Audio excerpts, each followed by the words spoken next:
Ce jour dédié pour que tout le peuple d'Israël fasse chouva rapidement, Bezrat Hashem, notamment Avner ben Esther.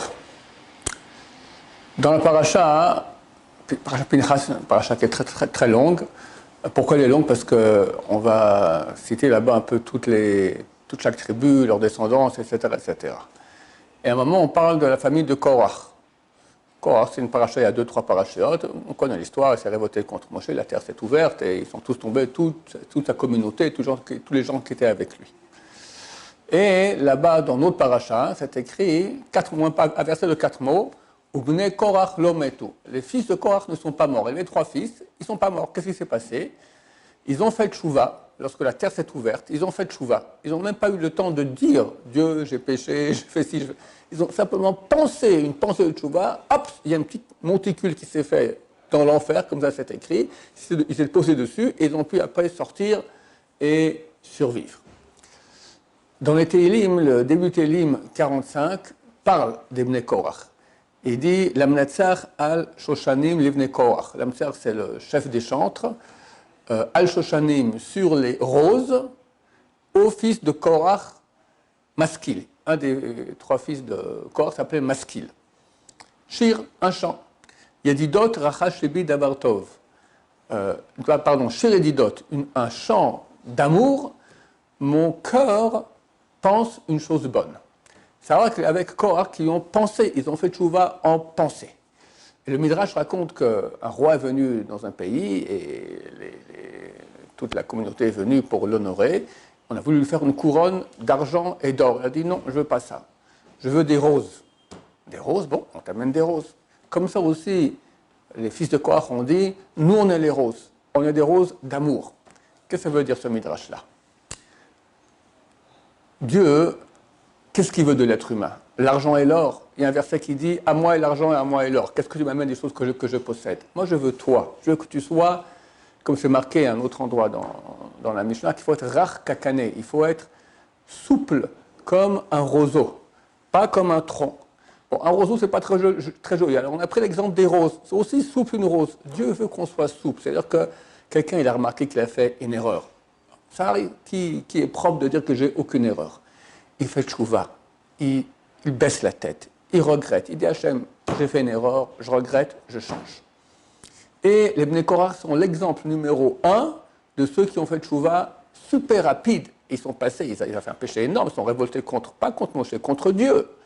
Ils se sont dit que, au Mont-Sinaï, on a entendu que c'est vrai, on a entendu que les deux premiers 10 commandements, le reste était inventé par Moshe. Et eux étaient militants avec leur père. Ils ont pensé tchouva en moins d'une seconde. Et ils ont été sauvés. Pour nous, c'est un exemple pour toutes les générations, qu'on peut faire tchouva à la dernière seconde. Il y a un midrash qui dit qu'un jour, une servante, elle amène son seau au puits pour puiser de l'eau. Et la corde se défait, tac, le seau, il tombe dans l'eau. On se met à pleurer. Qu'est-ce qu'elle va faire maintenant? Qui va aller rechercher dans le puits maintenant le seau? Bon. Il y a la princesse, elle a un seau en or. Elle aussi, elle va puiser de l'eau, et tac aussi, là, le fil, il s'est défait, tac, le seau en or, il est tombé. La servante se met à danser et à chanter. La princesse lui dit, t'es folle, pourquoi tu chantes? Ben, moi aussi, j'avais mon seau qui est là-bas. Qui va aller chercher mon seau? Maintenant, votre seau en or, c'est mon serviteur qui vont descendre le chercher, ils prendront aussi mon seau en bois. À quoi cela ressemble? Le Midrash dit, les portes du temple ont été enterrées sur place. Maintenant, quand elles vont remonter, c'est Hachem qui va faire remonter les portes du temple à l'extérieur. Il va aussi faire remonter Korach et toute sa communauté et toute sa famille. D'accord? Les 3 fils de Korach ont été déjà tous sauvés à l'époque, mais tous ceux qui sont encore là-bas, ils seront sauvés. Maintenant, où est le rapport entre les portes du temple et Korach? Pourquoi Dieu, quand il va ressortir les portes, il va sortir aussi Korach? Parce que Korach a un mérite. Ses enfants ont fait tchouva et ont montré qu'on peut en une seconde changer. À quoi servaient les portes du Beth Amikdash, du temple? Eux aussi, quand on ouvrait les portes le matin, tous les Lévites venaient et ouvraient les portes, à ce moment-là, le cœur des Juifs s'ouvrait, des portes dont le cœur s'ouvrait aussi pour se rapprocher d'Hachem. Chers amis, on ne sait pas vers quoi on va. Il semblerait qu'il y a une guerre qui se prépare, ici en Israël, peut-être il viendra une guerre mondiale. Nous pensons qu'on est très, très, très proche de la fin. On peut faire tchouva à la dernière seconde. Les sages d'Israël ont dit, amuse-toi toute ta vie, fais des péchés, éclate-toi, tu fais tout ce qui est interdit, vas-y.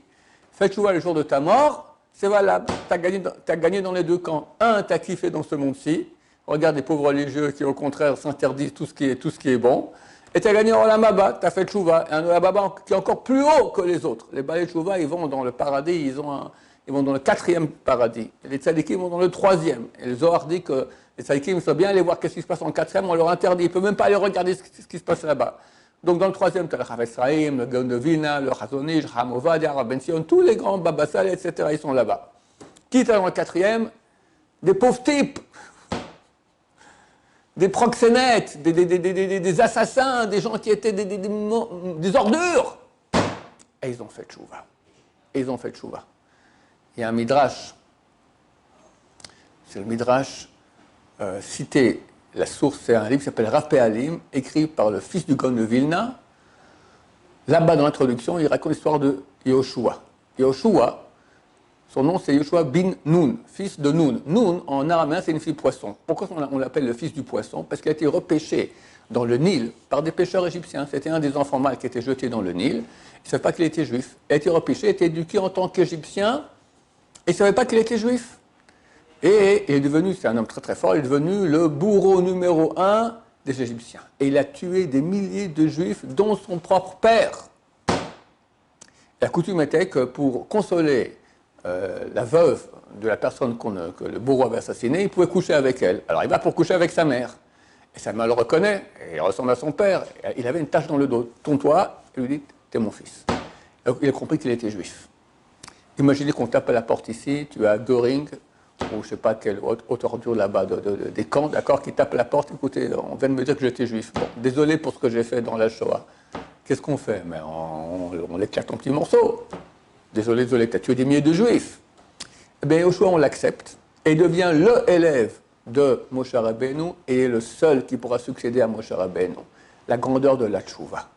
C'est ça. Bezrat Hashem, nous pensons que très bientôt c'est la fin.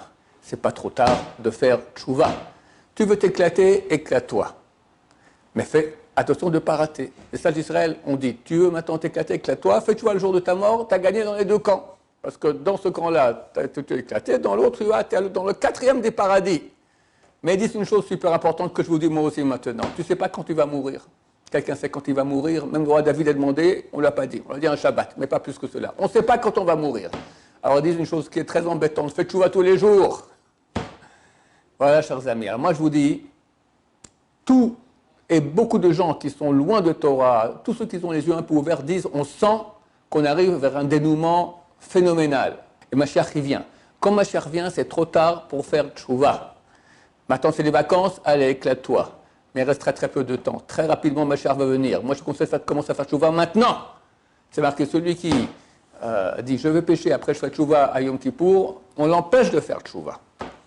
Il peut faire tchouva, mais on l'empêche du ciel. Donc, commence déjà maintenant. T'entends mon cours maintenant, commence à faire tchouva. Et les religieux qui m'entendent aussi, qui peut dire qu'il est propre? Commencez à faire tchouva. On commence Elul. Le mois d'Elul, c'est dans moins d'un mois et demi. Les slichot, je ne sais pas si on sera déjà avant ou après Mashiach. Ça va aller très très vite. Mashiach qui vient, c'est comme ça. Quand Mashiach arrive, c'est trop tard. Alors jouons-là comme les fils de Korach. Faisons tchouva comme des roses qui sont souples. Et déjà commençons à baisser la tête et commencer à faire tchouva. On sera sauvés. Et on verra aussi les portes du Beth Amikdash sortir de la terre. On sera là pour voir cela, Bezrat Hashem. Baruch Adonai, l'olam, amen va amen.